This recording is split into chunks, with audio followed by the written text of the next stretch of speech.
যুদ্ধের দামামা বেজে ওঠার পর ইরানে ব্যাপক ধ্বংসযজ্ঞ চালিয়ে আনন্দে বগল বাজাতে চেয়েছিল ইসরায়েল ও যুক্তরাষ্ট্র, কিন্তু সময় গণনার সঙ্গে সে স্বপ্ন যেন দুঃস্বপ্নে পরিণত হচ্ছে।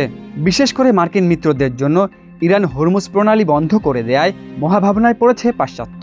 প্রণালী নিয়ে নানা সময় নানা মতামত জানালেও এখনও সুরাহা করতে পারেননি ট্রাম্প।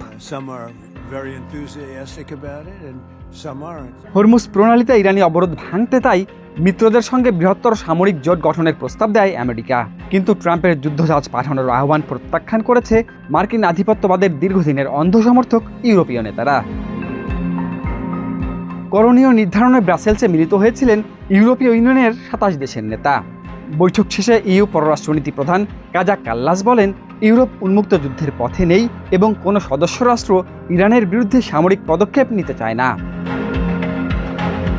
ইতালির পররাষ্ট্রমন্ত্রী আন্তোনিও তাজানি বলেন, ইউরোপীয় নৌবাহিনী ইতোমধ্যেই বিভিন্ন সাগরে বাণিজ্যিক জাহাজের নিরাপত্তা দেয়, সে দায়িত্ব ছেড়ে হরমুজ প্রণালীতে আসা সম্ভব নয়। আর হরমুজ প্রণালীতে সেনা পাঠাতে চায় না জানিয়ে সংকটের রাজনৈতিক সমাধান চান জার্মান চ্যান্সেলর ফ্রেডরিশ মের্জ। এতে ট্রাম্পের হরমুজ দখলের আকাঙ্ক্ষা বড় ধাক্কা খেল। সেই সঙ্গে ইউক্রেন যুদ্ধ আমেরিকার প্রতি ইউরোপীয়দের যে সন্দেহ জাগিয়েছিল, ইরান যুদ্ধ সেই সন্দেহ বাড়িয়ে দিয়েছে বলে স্পষ্ট বার্তাও পাওয়া যাচ্ছে।